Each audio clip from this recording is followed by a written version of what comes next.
مفتی صاحب، ظاہر بات ہے کہ نیکی کی دعوت دینا اور برائی سے روکنا یہ بھی ایک ایسا امر ہے کہ مسلمان پر ضروری ہے.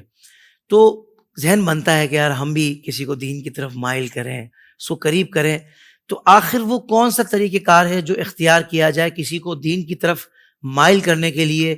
یا مختلف مواقع پر مختلف لوگوں کے لیے مختلف انداز ہوا کرتے ہیں. میں چاہوں گا کوئی ایسا جنرل انداز بیان کر دیا جائے کہ جس سے نئے ایسے جو ہوتے ہیں، جو موٹیویٹ ہوئے ہوتے ہیں کہ بھائی ہم نے دین کا کام کرنا ہے، ان کے لیے آسانی ہو جائے. دیکھیں، قرآن مجید میں اللہ تبارک و تعالیٰ نے بہت واضح طور پر ہمیں 3 چیزیں بتا دیں. جی. ادعو الی سبیل ربک بالحکمت والموعظۃ الحسنہ وجادلہم باللتی ہی احسن، کہ تم انہیں اللہ تبارک و تعالیٰ کے راستے کی طرف بلاؤ حکمت کے ساتھ، اچھی نصیحت کے ساتھ، اور اگر ان سے بحث کرنے کا موقع آئے تو ان سے اس انداز سے بحث کرو جو اچھا طریقہ ہو. ٹھیک ہے. یہ 3 اسٹیپس ہو گئے 3 طرح کے لوگوں کے سامنے. اگر آپ کو مثال کے طور پر کوئی ایسا شخص ہے کہ جس کو آپ کو دین کے قریب کرنا ہے تو پہلے آپ حکمت اختیار کریں. صحیح. یہ حکمت اختیار کرنا یہ ایک بہت وسیع چیپٹر ہے. اب اس کے اندر آپ دیکھ لیں کہ مثال کے طور پر اگر سامنے ایسا شخص ہے کہ جس کے بارے میں آپ کو پتا ہے کہ میں فوری طور پر اس کو ڈائریکٹ جاتے کہوں گا نا کہ آ جاؤ میرے ساتھ نماز پڑھو، تو وہ ہو سکتا ہے بدک جائے. تو اب وہاں پر حکمت کیا ہے کہ پہلے آپ اس کو اپنا عادی بنائیں، اپنا دوست بنائیں، اس سے جو ہے نا وہ تعلقات اچھے کریں، پھر اس کو اتنا اپنی بات منوانے کا عادی کر دیں کہ جب آپ اس کو دین کی بات بھی کہیں نا تو وہ مان لیں. واہ واہ واہ. پہلی یہ بات ہمیشہ ذہن میں رکھیے گا کہ کسی کی بھی زندگی کے اندر اگر ہم اسباب کو دیکھیں گے نا تو اسباب کے تحت کسی کی بھی زندگی کے اندر ایک دن کے اندر چینج نہیں آتا، گریجولی وہ چینج کی طرف آتا ہے.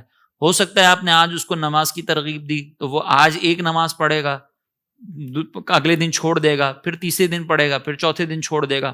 تو آپ نے ناراض نہیں ہونا، آپ نے اپنے طور پر اس کے اوپر محنت جاری رکھنی ہے. تو پہلا تو یہ حکمت ہو گئی. دوسرا موعظہ حسنہ، اس کا مطلب یہ کہ پیار محبت سے اس کو نصیحت کریں، سمجھائیں، اس کو محبت سے جو ہے نا وہ واقعات سنائیں، ایسی چیزیں بتائیں جس کو کہتے ہیں نا اسٹوری ٹیلنگ. یہ ایک فن ہے اسٹوری ٹیلنگ بھی، کہ جب آپ کوئی واقعہ بھی سنا رہے ہو نا تو وہ واقعہ اس انداز سے سنائیں کہ ڈائریکٹ اس کے اوپر اثر انداز ہو.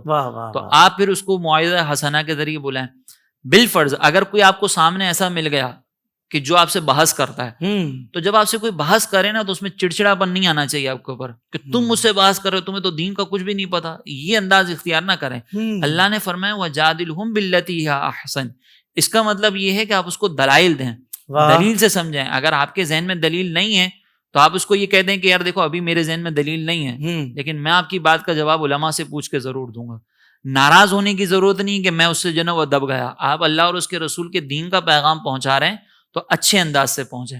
یہ ایک بنیادی اصول ہے جس پہ ہمیں ذہن میں رکھنا چاہیے. دوسری بات میں یہ ذکر کروں گا کہ جب بھی کسی کو سمجھا رہے ہو نا تو ماحول دیکھ لیا کریں کہ کس ماحول میں آپ اس کو سمجھا رہے ہیں اور کس انداز سے آپ اس کو سمجھا رہے ہیں اور کس کو سمجھا رہے ہیں یہ بھی دیکھ لیں. کیا کہنے ہیں. بعض اوقات ایسا ہوتا ہے کہ سامنے جو ہے نا وہ ایک بڑے لیول کا آدمی ہوتا ہے، اس کو اگر آپ نے ڈائریکٹ ٹوک دیا تو وہ آپ کی بات کو قبول نہیں کرے گا. اس کو اشاروں کنایوں میں بات سمجھانی پڑتی ہے.